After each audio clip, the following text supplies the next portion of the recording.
अस्सलाम वालेकुम my dear students, this is Sarsad your mathematics teacher.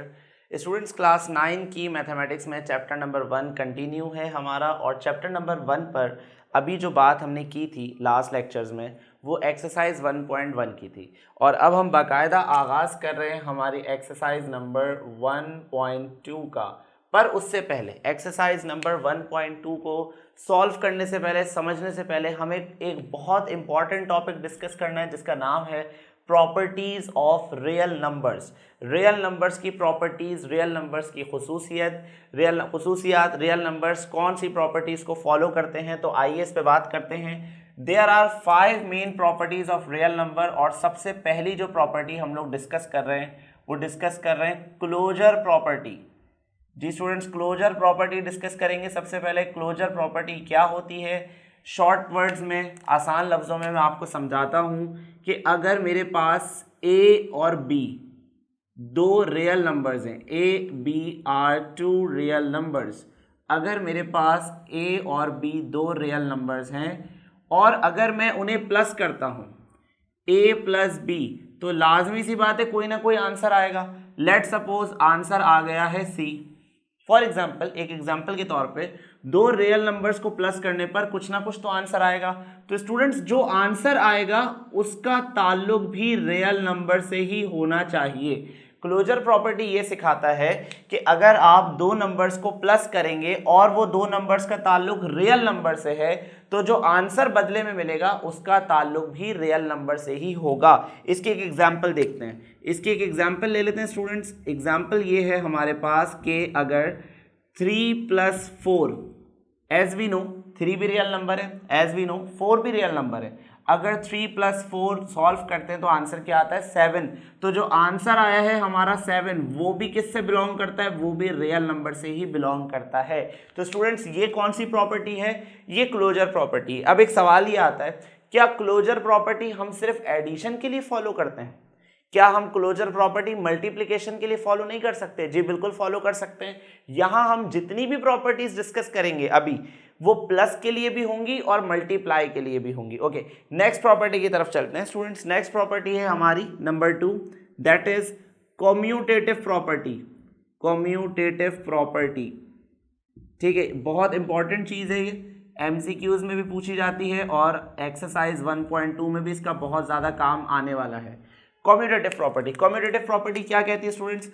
Commutative property कहती है कि if a and b are two real numbers, अगर ए और बी हमारे पास दो रियल नंबर्स हैं तो कम्यूटेटिव प्रॉपर्टी के मुताबिक उन्हें ऐसे भी लिखा जा सकता है a + b = b + a।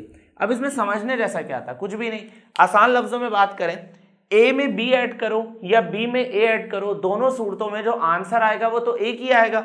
Example, हम इसकी एक एग्जाम्पल भी कंसिडर करते हैं। फॉर एग्जाम्पल 3 + 4, फॉर एग्जाम्पल 4 + 3, तो दोनों केसेस में जो आंसर आएगा वो एक जैसा आएगा। तो ये हमारी कौन सी प्रॉपर्टी थी? ये प्रॉपर्टी है कम्यूटेटिव। ओके, क्या कम्यूटेटिव प्रॉपर्टी सिर्फ एडिशन के लिए काम करती है? हरगिज नहीं। कम्यूटेटिव प्रॉपर्टी मल्टीप्लिकेशन के लिए भी काम करती है। तो मल्टीप्लिकेशन की कम्यूटेटिव प्रॉपर्टी कैसे लिख सकते हैं हम? AB = BA। रीजन, अगर मल्टीप्लाई रिप्रेजेंट करना है, मल्टीप्लाई शो करवाना है तो ए और बी के बीच में मिडिल में कोई भी साइन नहीं होना चाहिए। अगर ए और बी के बीच में कोई भी साइन नहीं होगा तो इट मीन्स कि वो दोनों आपस में क्या हो रहे हैं, वो दोनों आपस में मल्टीप्लाई हो रहे हैं। ओके, तो ये कम्यूटेटिव प्रॉपर्टी कौन सी है? मल्टीप्लाई की। इसकी भी एक एग्जाम्पल ले लेते हैं ताकि आपका कॉन्सेप्ट क्लियर हो जाए। तो इसकी एग्जाम्पल हमारे पास कुछ ऐसी है कि अगर मैं 2 को 3 से मल्टीप्लाई करूं या मैं 3 को 2 से मल्टीप्लाई करूं तो स्टूडेंट्स दोनों केसेस में जो आंसर आएगा वो एक ही आएगा। तो क्या सीखा? ये सीखा कि कम्यूटेटिव प्रॉपर्टी एडिशन में भी फुलफिल होती है और मल्टीप्लिकेशन में भी फुलफिल होती है। ओके, प्रॉपर्टी नंबर 3 डिस्कस करते हैं। प्रॉपर्टी नंबर 3 है हमारी एसोसिएटिव प्रॉपर्टी। प्रॉपर्टी नंबर 3 है associative property. Associative property, associative property को किस तरह से डील किया जाता है, क्या होता है एसोसिएटिव प्रॉपर्टी में काम? देखिएगा गौर से। अब हमारे पास दो रियल नंबर्स नहीं है, 3 रियल नंबर्स हैं। If A B C are 3 real numbers, अगर हमारे पास इस दफ़ा 3 रियल नंबर्स हैं तो एसोसिएटिव प्रॉपर्टी के अकॉर्डिंग उन्हें कैसे लिखा जा सकता है, a plus bracket b plus c is equals to a plus b bracket plus c। Left side हमें ये मैसेज देती है कि पहले b और c सॉल्व होगा क्योंकि वो ब्रैकेट के अंदर है, उसके बाद a सॉल्व होगा। राइट साइड हमें ये मैसेज देती है कि पहले a प्लस b सॉल्व होगा, उसके बाद प्लस c सॉल्व होगा। तो ये कौन सी प्रॉपर्टी है, ये एसोसिएटिव प्रॉपर्टी है। अच्छा, इसमें एडिशन साइन लगे हुए, तो क्या एसोसिएटिव प्रॉपर्टी सिर्फ एडिशन के लिए काम करती है? अभी मैंने आपको बताया था हम यहाँ जो भी प्रॉपर्टी पढ़ेंगे वो एडिशन के लिए भी एग्जिस्ट करेगी, वो मल्टीप्लिकेशन के लिए भी एग्जिस्ट करेगी। तो मल्टीप्लिकेशन के लिए हम ये कर सकते हैं कि a dot b dot c is equals to a dot b dot c। तो यहाँ पर हमने 3 मेन प्रॉपर्टीज देखी हैं अभी, closure property, commutative property, associative property. तो इसको बहुत अच्छे से देखिए, बहुत अच्छे से समझिए, क्योंकि एक्सरसाइज 1.2 का पहले सवाल में ये तमाम प्रॉपर्टीज पूछी जाएंगी और अब हम इसकी बाकी 2 प्रॉपर्टीज डिस्कस करेंगे। ओके स्टूडेंट्स, तो रियल नंबर्स की 3 प्रॉपर्टीज डिस्कस कर चुके हैं। वो 3 प्रॉपर्टीज कौन सी थी? Closure property, commutative property, associative property. और अब हम नंबर प्रॉपर्टी 4 पढ़ने जा रहे हैं जिसका नाम है एडिटिव आइडेंटिटी। तो स्टूडेंट्स पहले समझना ये है कि एडिटिव आइडेंटिटी का मतलब क्या है। आइडेंटिटी किसे कहते हैं? आइडेंटिटी कहते हैं शनाख्त को। अब जरा गौर से सुनिएगा, मैं आपके सामने एक क्वेश्चन रख रहा हूं कि मुझे 4 में कुछ ऐसा ऐड करवाना है कि आंसर आ जाए 4 में कोई एक ऐसा पर्टिकुलर नंबर, कोई एक ऐसा खास नंबर ऐड करवाना है कि आंसर आ जाए 4। इसका आंसर तो सबको आइडिया हो गया होगा, इसका आंसर है 0। 4 में अगर 0 ऐड कराते हैं तो आंसर आएगा 4। अगर मैं 6 में क्या ऐड कराऊं कि 6 आ जाए, तो 6 में 0 ऐड कराएंगे तो आंसर आएगा 6। कुछ समझ में आ रही है बात ये समझ में आ रही है, 0 जो है वो आइडेंटिटी का काम कर रहा है। कैसे? 4 को 0 से ऐड कराया जाए तो 4 आ जाता है, मतलब नंबर में कुछ चेंज ही नहीं हुआ। 6 में 0 ऐड कराया जाए तो 6 आ जाता है, नंबर में कोई चेंज ही नहीं आया। तो इट मीन्स कि 0 हमारे लिए किसका काम करता है? 0 हमारे लिए आइडेंटिटी का काम करता है। फिर एडिटिव वर्ड क्यों आ रहा है? एडिटिव वर्ड इसलिए आ रहा है स्टूडेंट्स क्योंकि 0 को हम उस नंबर के साथ, उस पर्टिकुलर नंबर के साथ क्या करा रहे हैं? प्लस करा रहे हैं। तो अब मैं जरा आपको जनरल डेफिनेशन पे लेके चलता हूं। एडिटिव आइडेंटिटी की जो जनरल डेफिनेशन है, if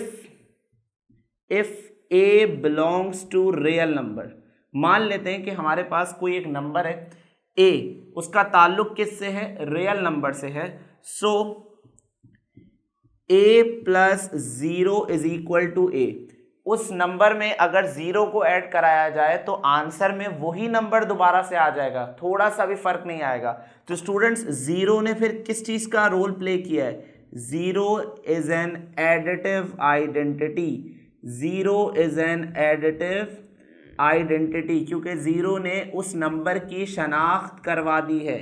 और 0 का ताल्लुक भी किससे है? 0 का ताल्लुक भी रियल नंबर से है, और होना भी चाहिए क्योंकि हम जो प्रॉपर्टी डिस्कस कर रहे हैं वो रियल नंबर की है, इसलिए each and every number belongs to real number.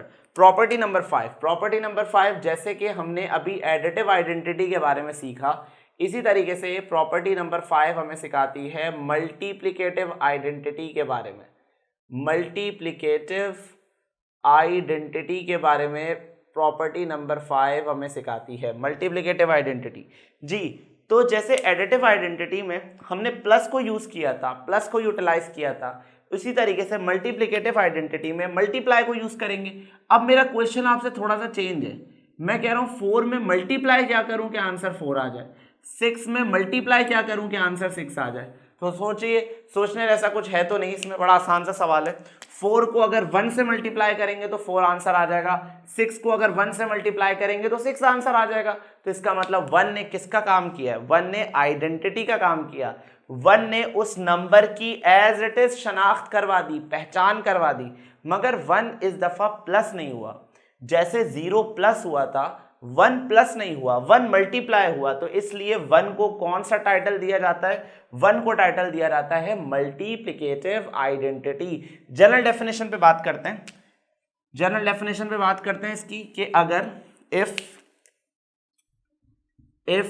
A is a real number, अगर हमारे पास ए एक रियल नंबर की हैसियत से है, सो होगा ये कि ए में हमने क्या मल्टीप्लाई कराया कि आंसर ए आ गया, तो ए में 1 को मल्टीप्लाई कराएंगे तो आंसर में दोबारा से वही नंबर रिपीट हो जाएगा।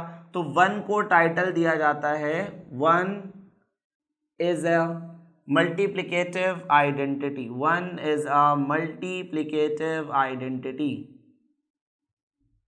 1 इज अ मल्टीप्लिकेटिव आइडेंटिटी। और स्टूडेंट्स 1 का ताल्लुक भी किससे है? 1 का ताल्लुक भी रियल नंबर से है। तो एमसीक्यूज में बहुत इंपॉर्टेंट पॉइंट होता है, वो आपसे ये पूछते हैं कि dash is a additive identity, आगे 4 ऑप्शन रखते हैं। तो एडिटिव आइडेंटिटी में किसको टाइटल जाता है? 0 को, और मल्टीप्लिकेटिव वाला टाइटल किसको जाता है? 1 को। तो इसमें डिफरेंशिएट करना सीख जाए, मिक्स मत कीजिएगा दोनों कॉन्सेप्ट्स को।